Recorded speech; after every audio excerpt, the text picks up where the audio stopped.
the CBS Radio Mystery Theater presents...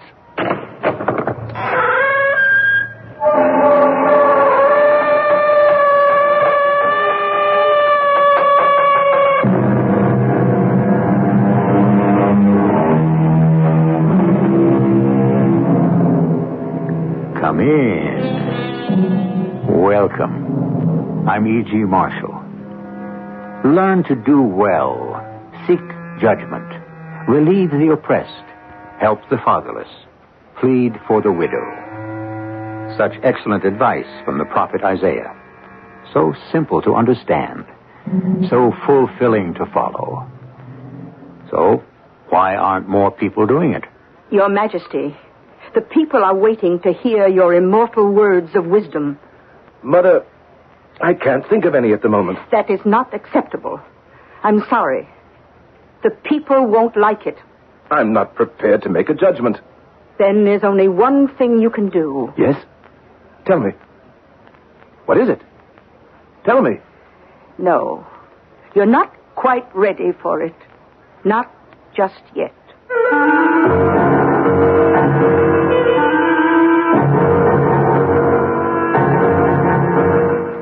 Our mystery drama, The Final Judgment, was written especially for the Mystery Theater by Sam Dan and stars Gordon Heath. It is sponsored in part by True Value Hardware Stores and Buick Motor Division. I'll be back shortly with Act One.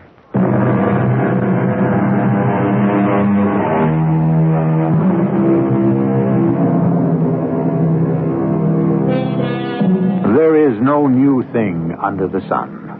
Or so it says in that part of the great book which is called Ecclesiastes, or the Preacher. And since many believe that the Preacher was King Solomon himself, we thus have another example of his enduring wisdom. For what, indeed, can ever be new under the sun? The works of man, perhaps, his machines, his buildings, his weapons, but man himself? No. Nothing has changed since Solomon's day. And to prove it, here is a tale told by the preacher about himself. Not about a Solomon who was rich in years and wisdom, but of a younger Solomon who was filled with vanity. For, lo, the winter is past, the rain is over and gone. The flowers appear on the earth. My son. Oh. Mother? I thought I would find you here. And why not? This is my chamber. You should be at the council chamber. Where was I? The time of singing has come, and the voice of the turtle dove is heard in the land. I've just come from the council.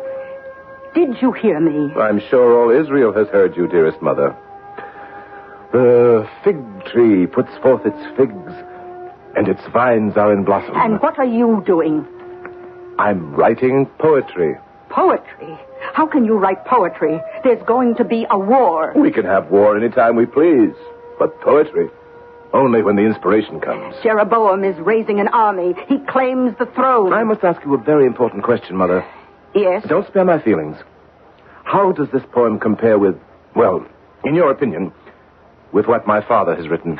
Is that what you want to ask me? I know my father David was called the sweet singer in Israel. But with this poem... Listen to me. The council is waiting. You're a grown man now, with your own sons and daughters and wives. Obviously, Mother, you don't think much of my poem. Is this a time to be mooning over verses? Now, of course, it's difficult when one is compared to one's father. This is a serious business. You're a grown man with children. Yes, I know, with my own sons, daughters, wives. Yes. And you have your wives, most of them, to thank for your troubles. Dear Mother, I never have trouble with my wives. There's no household in the land more peaceful than mine. Every man is entitled to one wife. Some may manage 2. Even 3 is not an unreasonable number. But you... Ah, Mother. The people are angry because you marry foreign women. Mother, you know as well as I do that each of them strengthens us with a foreign alliance. And weakens us with a foreign idol in the temple. No one takes that seriously. The council is worried. And one thing you must never do is allow counselors to sit and brood. Because then each man begins quietly to flirt with treason. Your father would move decisively. If you're going back to the council room, tell them I shall be there. They'll just have to wait till I'm finished. Finished? With what now? I'm going to the courtyard. What for? This is the time when I dispense justice. Are you serious? Of course I'm serious. You must admit I have acquired a reputation for dispensing justice. My poor boy. You're mad. Down there, in that courtyard, is my military strategy. People may rebel against a king, but never against a judge.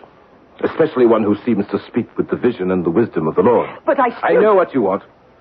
You would wish me to place myself at the head of 10,000 armed men and slaughter this Jeroboam and his rabble. That's what your father would do. But I'm not my father. I didn't kill Goliath. I never had to fight for my life against wild beasts or bloodthirsty brigands. I was never a shepherd, a hunter, a soldier. I was born in luxury, raised with riches. I must fight in my own way. And, Mother, as long as the people believe that through my mouth flows the wisdom of the Lord, we need not trouble our heads about Jeroboam or any other pretender to the throne. But the council is frightened. I'm not frightened. I look at my mother, Bathsheba. This prim and proper middle-aged lady. I look for a trace of the ravishingly beautiful 17-year-old Bathsheba, for whom my father, David, had defied the Lord's holiest commandments. What has happened to you, Bathsheba? Where have you gone? The exquisite maiden has become the exacting matron. That breathtaking, heart-stopping beauty has been replaced by a sharp, deadly intelligence and cunning. Or were they always there? She never tires of telling me that I am king of Israel, thanks to her artfulness and strategy. What she doesn't seem to understand is that getting the crown was not nearly as difficult as keeping it. And the only way I can keep it is to dispense justice. Justice! I demand justice! I have a right to justice! I will have justice! Speak one at a time. Oh, King, live forever. I am the victim of a plot. Immortal King, one of these two or both of them have robbed me. King of kings, punish the thief. They lie! Listen to the truth. I am innocent. I have been robbed. You know how it all began. With those two women and the baby. When I was called to judge between the two women and the infant, I was so completely puzzled that finally in anger I shouted, "Give them each half of the baby," without even thinking. And no sooner were those words out of my mouth when my heart almost stopped. What if they take me seriously? What if both women are too stubborn to give in? Women. They were hardly more than children themselves. Two poverty-stricken little prostitutes, starving in a miserable hovel. And yet, one of them rose to heights of nobility unmatched by any queen. How well it ended. And it was the making of me as a judge. Your Majesty! Mighty King! Emperor of the world! First, we must dispense with all of that. I am Solomon, son of David. And by sufferance of the Lord, I preside over his people, Israel. Which of you is the oldest? Raise your hand. What is your name? I am Joseph, son of Aaron, son of Simeon, son of Kish, son of Judah. I dare say you could take us back to our father Abraham himself. On a more contemporary theme, what is your grievance? Your Majesty, the tale is quickly told. And you are? Abiel, son of Asher. We three, myself and these two villains. Whom do you call a villain? And what do you call yourself? I am Benjamin, son of Zebulun. So, here we have Joseph, Abiel, and Benjamin. Proceed. Tell the tale without adornment. We met at the caravanserai in Damascus. The one near the eastern gate of the city. It was an evil day. Each of us had sold his goods in the city. We were returning home to Jerusalem. Each of us had money. For protection, we decided to travel together. We three strangers. We marched together during the day. At night, we made camp. To protect the money, we put it all together in one purse. My 200 silver coins. My 10 diamonds. My 100 gold pieces. And we would bury it in a hiding place. Lest we should be surprised at night by bandits. Foolishly, I trusted No. these. We must get all the facts first. Each night, then, you buried the money, and each of you knew the hiding place. We did the deed together. It was the only way. Each of us knew. And each morning, you would dig it up again. Continue. And so it went. For all the days and nights of the journey from Damascus. But last night we were 12 miles from the gates of Jerusalem. It was late. We were tired. We made camp for the last time. We dug a hole beneath a carrot tree. We hid the treasure as usual. This morning it was gone. Which means that one of these two or two have banded together to steal. I have been robbed. Silence! The money, the diamonds, were gone, you say. Everything had been placed into a purse. And the purse and everything in it has disappeared. The hole was empty. One of them must have stolen it. What did you do when you discovered the purse was gone? Well, there were words, angry words. I can well imagine. We came to blows. I can see that. Each of us accused the other. Each let the other two search him and all the possessions, but... There was no trace of the purse. I see.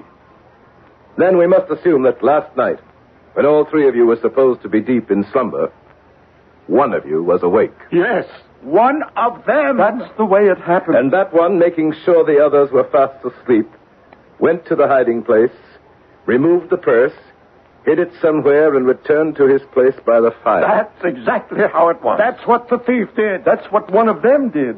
Joseph, did you wake up during the night? No, Your Majesty. You, Abiel, did you get up last night? No, Your Majesty. Benjamin, did you sleep during the night? I did, Your Majesty. Did any of you see anything? Hear anything? One of you stole that purse.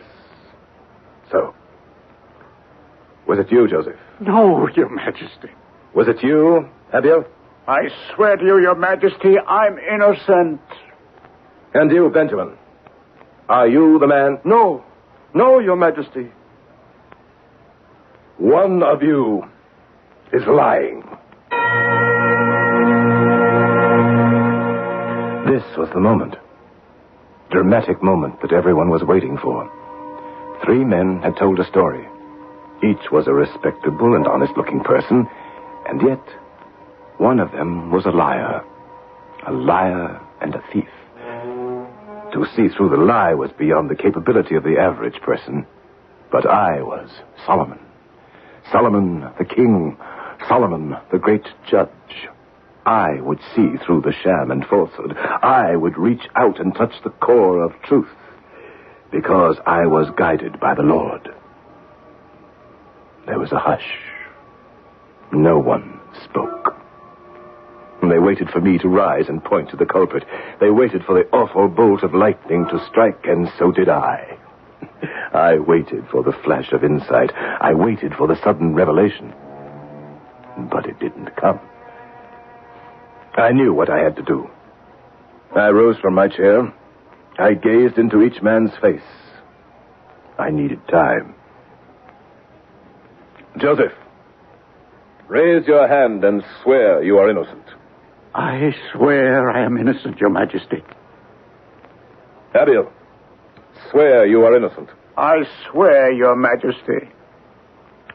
Benjamin, I swear I'm innocent. I swear I'm innocent.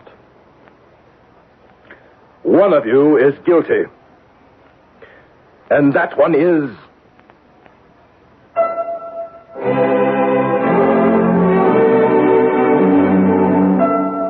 Can we be expected to build up to a line like that and not use it for a first act curtain? Obviously, one of them is guilty. But does Solomon know? I'll tell you this much now. Solomon will solve it, but only on the basis of what is revealed in open court. Do you think you'll be able to solve it too? You'll be fed all the pertinent data, beginning with Act 2.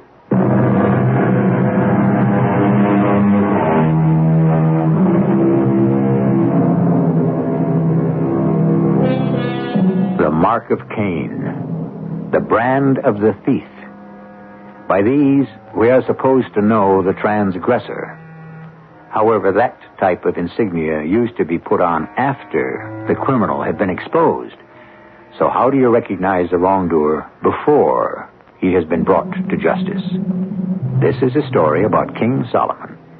He's faced with just that problem. One of you is lying. One of you is the thief. And that one is the man who shall suffer the full penalty of the law. They were waiting. The crowd was waiting for me to point to Joseph or Abiel or Benjamin, to proclaim, "Behold, he is the one." That's what was expected. That is why they gather in their thousands in the courtyard of the palace. Why princes and philosophers, scholars and sages join the vast horde of common people. Why they come from all over the world to watch the Hebrew king dispense justice. I look at the faces of Joseph, Abiel, Benjamin. I search each man's countenance for a sign. But they look equally innocent or equally guilty. I wait for that sudden flash of insight. It has never before failed me. I wait. But this time it doesn't come. I knew I must do something. Captain of the guard. Sire? See that these three remain here on the spot. My people, your king and your judge retires to pray for guidance.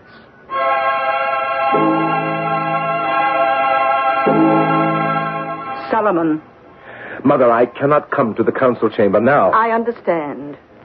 You have trapped yourself. What are you saying? You have become the prisoner of your own reputation. I know. These three.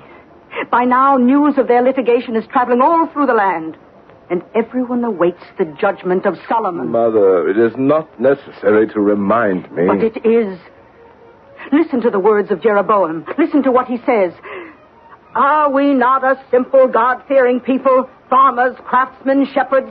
What is this foreign luxury that eats away at our substance?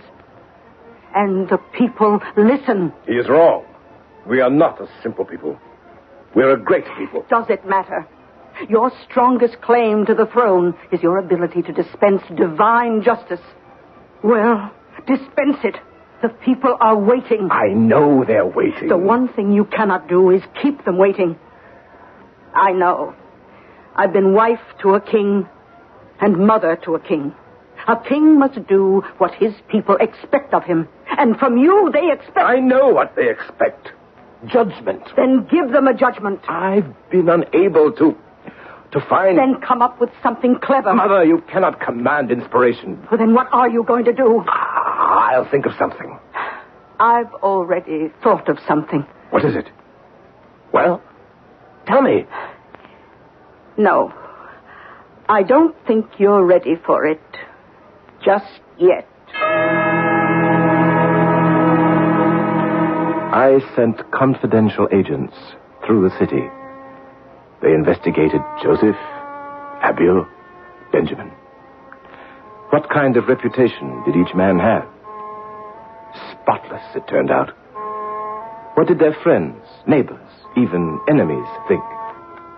Each was a man of unblemished character. Each was honest, hardworking, trustworthy. I spoke to each man in private. I trade in spices, Your Majesty. Yes, Joseph. I'm a poor man. Poor? You own a large house, land. You have servants. But I'm poor because I have no sons. There will be no one to carry on my name. But surely one of the women in your household... The Lord has not seen fit to answer my prayers. They say you plan a journey to Canaan. Well, yes, Your Majesty, I had thought about it. To the city of Gaza. Oh, we are at peace, Your Majesty. We trade. In Gaza is the temple to the pagan goddess Ashtaroth. Are you aware of it? I know they worship her. Ashtaroth, the goddess of fertility. Had you planned to visit her temple? Your Majesty, why would I... Why? These things are not unknown, are they? When all else fails, There are those who pray to idols. But, Your Majesty, I am not one who... Why, it's an abomination. And an expensive one at that. The altar of Ashtaroth, I am told, must be piled high with gold and silver and diamonds. The rumor among your neighbors is that you are taking your wife on a trading journey. Oh, she has kinfolk along the way in Jabesh. I see. That is all. For now, Joseph. They are all three honest men, Mother. Oh, perhaps none of them has ever been caught doing anything wrong. We must be calm. To lose the throne because of a petty quarrel among merchants. It's not a petty quarrel to them. Besides, who says I'm going to lose the crown? You said it yourself. Justice is the cement that keeps together the walls of your palace. I will find the thief and pass judgment. What if there is no thief? What if there is no thief? And no gold, no silver, no diamonds, no robbery. And they did not come from Damascus. I don't understand. What if these three are partisans of Jeroboam, and this is a part of a plot to discredit you? But they have been to Damascus, and they did sell goods, and they did have money. I have made inquiries. I will find the thief. I am a weaver of cloth, Your Majesty. And you brought your wares to the marketplace in Damascus, have you? Yes, Your Majesty. And you sold all of your goods? Yes, Your Majesty. Had you done well, have you? Very well. You were returning home, then, with 200 silver coins? Yes. There are those who say your wares were worth considerably more. And yet, you just told me you had done well. Well, when one makes a long and hazardous journey to a foreign land and returns home alive, well, it can be said he did well. But not financially. There was more cloth than people wanted. Which means you sold yours at a loss. Yes. Which means you are in debt. Yes. Were you tempted by Joseph's gold and Benjamin's diamonds? No. That is all. For now. Abiel. Shall I tell you what might be the cream of the jest? Mother, I am not aware that anything is funny here. Oh, it's possible that all of them are innocent. How is it possible? Consider the story. They decided to stop for the night. Yes. They'd halted by a carob tree. We know that. A thief could have been concealed in the branches. He could have seen them bury the purse. He could have waited till they fell asleep. No. Why not? The tree was dead. It had no foliage. Then there is only one thing left for you to do. What do you suggest? I say you must... Yes? No. You're not quite ready for it. Not just yet. You are a dealer in precious stones, Benjamin. Yes, Your Majesty. And you had journeyed to Damascus to buy or sell? To buy, Your Majesty. Was your trip successful? Very successful. These 10 precious stones, they were the object of your trip? Yes. At this point, they represent your entire fortune. Well, when did you discover that the diamonds were false? Your Majesty, I don't understand what... Do you deny it? I am an expert in precious stones. No one could fool me. I would know a false diamond. Of course. No one doubts your expertise. Only your common sense. The diamonds you bought were real enough. But the ones that were given to you carefully wrapped in a soft cloth. How did Your Majesty know? Your misadventure is now a well-known joke in a certain section of the bazaar in Damascus. Somewhere along the journey, you happened to examine the diamonds a bit more carefully than usual. But You are a ruined man. Yes. But I'm not a thief. That is all. For now, Benjamin. They say the Lord no longer speaks through Solomon. I hear that, too. They wait for your judgment. I'm aware of it, Mother. And not just here at the palace. All Jerusalem waits.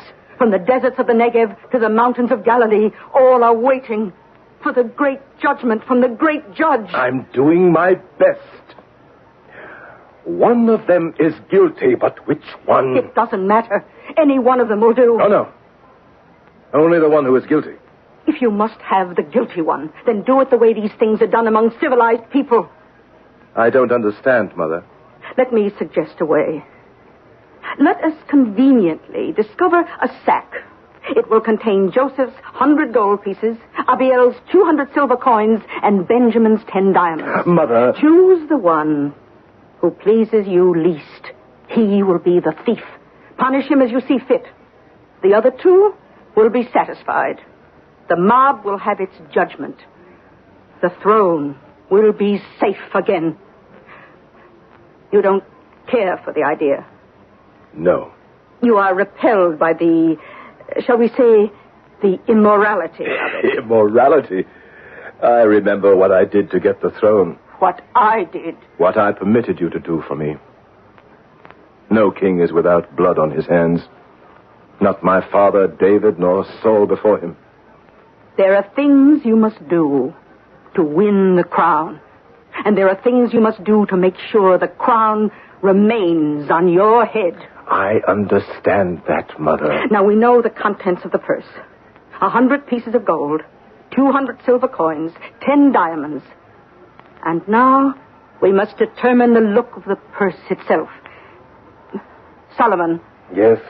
Are you listening to me? Yes, I'm listening. There are certain things that kings do. We know that those in power can usually justify anything they do in the name of some higher morality or some greater good. But Solomon? Well, one thing you have to remember about many of those biblical kings, they were human. Oh, how intensely human. How human we shall see shortly when I bring you face to face with Act 3.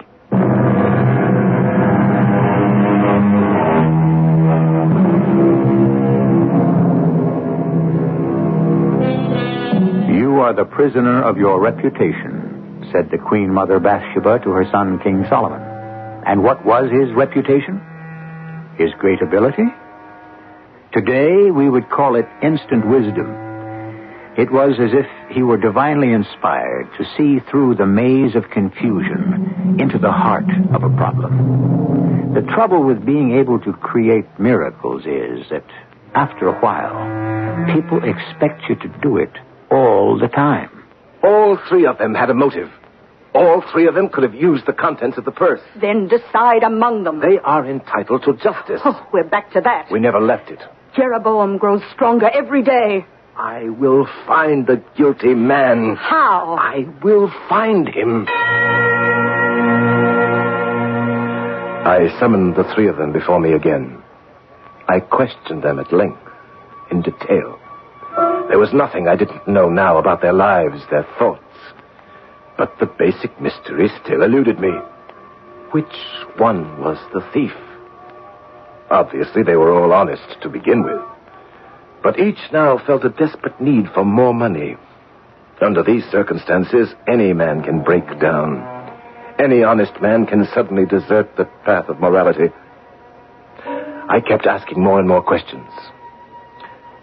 The three of you were strangers in Damascus. Whose idea was it to return to Jerusalem together? It was mine. Yours, Joseph. Yes, Your Majesty. I felt there would be safety in numbers. Whose idea was it to place all the money and diamonds into one purse and bury it for the night? It was mine, Your Majesty. Yours, Abiel. It would be safe from thieves. The last day of the journey, you were only 12 miles from Jerusalem. Whose idea was it to camp for the night? It was mine, Your Majesty. Yours, Benjamin. The thieves are always thickest right outside the city gates. We would be overtaken by darkness. The more I spoke to them, the more it became apparent that a case could be built against any one of them. You must deliver a judgment. I must know who is guilty. You are the king. You decide innocence or guilt. I have always taken pride in my ability to arrive at the truth. Oh, I see. What is it you think you see? You are determined to arrive at the truth. Of course. Not the truth for its own sake, or because the Lord demands it, but because you're proud of your ability to do it. Well... So then the truth becomes not a way of life or a point of morality, but an accomplishment in a class with horsemanship or archery or swordplay. Mother, I pay you the honor that is due you under the commandment. But are you the proper person to lecture me? Certainly. Those of us who admit our own shortcomings may preach the best of sermons. And so the judging, it's vanity. Mother... You mean it isn't vanity? To stand there, your arms outstretched toward heaven, and speak words that are so wise, so convincing, that the multitude will swear they are divinely inspired? It isn't vanity? What you're saying is... Is what? What is your true concern, my son? What sort of life shall you follow? I had no choice. I was a young girl, too beautiful for my own good. I was desired by men of wealth and power. And what is a woman in our world? A vessel, a chattel. But you can choose. What is it that you want? Vanity or justice? And suddenly, the words formed in front of my eyes. Vanity of vanities. All is vanity. The people said I was divinely inspired, but I smiled to myself as if I knew better. I had flattered myself into thinking that the ideas, the thoughts, were my own. No. There is only one judge and one judgment. And I must open my heart and my soul to him. I pray humbly now. Oh, greatest of all, judge those three men, thy servants. Judge those three men, thy servants. Judge them. A great weight is lifted from my heart. I go to the courtyard. I am ready to end the case. Have you decided on the guilty party? The Lord will make that decision. He will put the right words in my mouth, if I trust in him. And I do.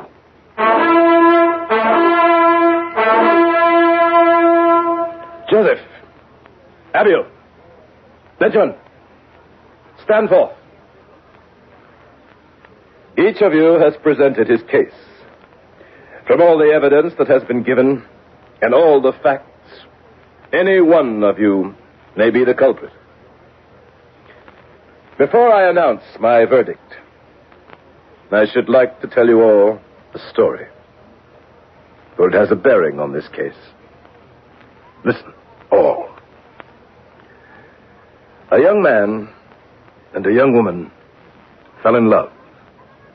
They wished to marry. However, the young woman said to her lover, "My beloved, I want us to marry, but several years ago I gave my word to another. We both realized it was a mistake, and we drifted apart. He is gone from the city, but I pledged my word. True, he wouldn't hold me to it. Actually, he might never even know. But I have no right to marry unless he releases me from my vow." They decided she would have to visit the other man and ask to be released. And she did. She traveled to the distant city where he was living and presented herself at his house. Leah, come in. It's been a long time, Joshua. I have a wife. I know. I've come here to ask a favor. What sort of favor? I promised to marry you. I would like you to release me. Release you? Why, I deserted you. You're not bound by any... I made A vow. But who would know if you broke it? Who would care? The answer to both questions is the Lord. Yes, I understand. I release you, Leah. Thank you, Joshua.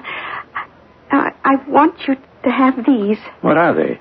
I put them all in a sack. All the gifts you gave me. Oh, well, no, it's all right. But many of them are valuable. You keep them. Joshua, I see this house. It is not the home of a rich man. Well, it hasn't been a good year. I want you to keep those gifts. They belong to you. But, Joshua, you're in trouble. You deserve to be happy. Now, let us say no more about it. She set out for home, and she was so happy that she didn't even notice the bandit until she felt the point of his sword against her throat. Well, now, that's a heavy sack for a woman to carry. Suppose I lighten your journey and relieve you of its burden. Please, have pity. Pity? How can I afford to have pity? I'd starve to death. But in here is everything I have in the world. Then I'll make sure you won't squander it. With this sack, with what's inside, my husband-to-be and I can buy a farm. We can enjoy a long, happy life together. Please, how long will it take you to spend what's in the sack? The way I spend money? A week. A week of pleasure for you. Is it worth a lifetime of misery for me? For me, a week can also be a lifetime. My life can be stretched from a gallows tomorrow. The Lord will remember what you have done for me. The Lord will remember your sins. Oh, that he will.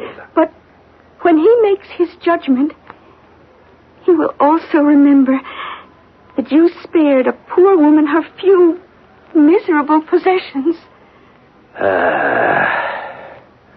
What can I do? I have this weakness for a pretty face. And perhaps it might even be wise to have at least one credit mark in that ledger. Come, little sister. Let's walk to the city together. Some of the other gentlemen of the road might be tempted to take a shorter view of things. And that, gentlemen, is the end of the story. Did you care for it? Oh, yes. Interesting. Very inspiring. I will ask each of you a question. Which of the people in the story do you admire the most? Benjamin? I would say the girl. Why? Because she understood the importance of a vow. Abiel? Do you agree? No. Why not? Your Majesty, I admire her former sweetheart for releasing her from her vow. He was most generous. He could have taken back the gifts. Consider he was poor and in debt. That's well taken. And Joseph, have you an opinion? Well, Your Majesty, to me, the admirable person is, in truth, the bandit. He showed great compassion. He could have taken all her possessions. Indeed, he could have also taken the woman and sold her as a slave. 3 of you have appeared before me. 2 of you will leave here free men with the valuables that belong to you. I know the guilty man. Captain of the guard, seize him. If he confesses and tells us where he has hidden the money, we shall imprison him. Otherwise, he shall be executed. Well, Captain, what are you waiting for?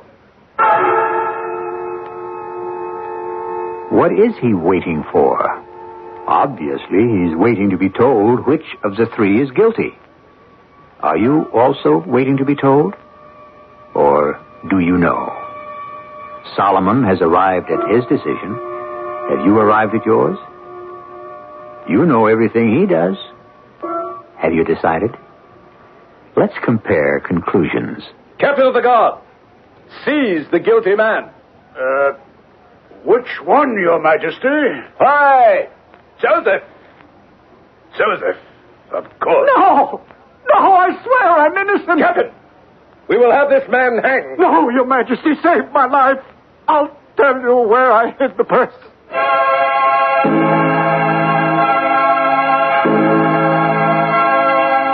And how did you know Joseph was guilty? I told a story of a man, a woman, and a thief. Each of the three had done a good deed. Do you follow? Yes. Benjamin thought the woman had behaved best. Abiel said that the former sweetheart had shown the most generous heart. And Joseph claimed that the bandit had been the most worthy of praise. Yes, but what did all that have to do with the case at hand? Mother, you see, it takes a thief to admire a thief.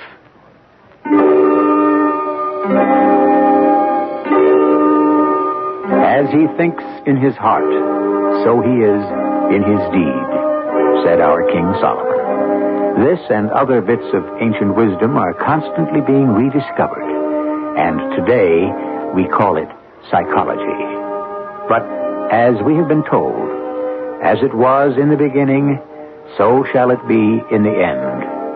But before we make an end of our story, I must leave for a few minutes. But I shall return.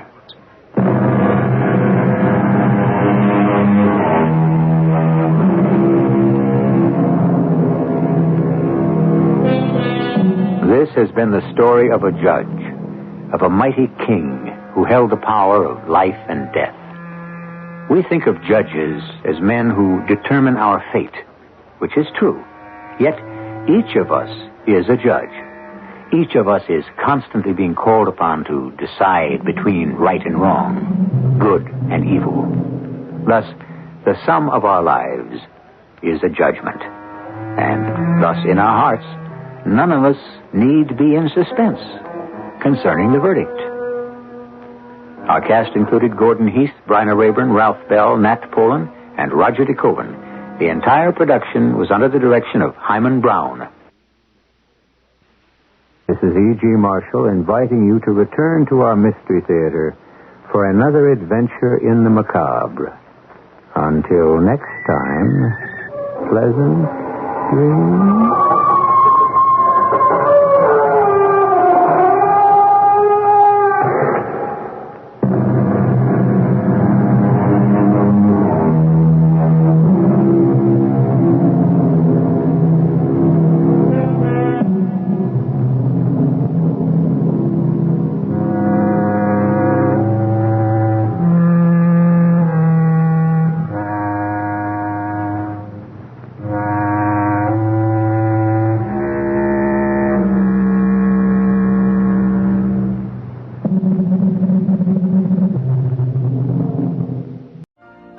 You've been listening to the OTR Gold Network. Find more classic radio at otrgold.com.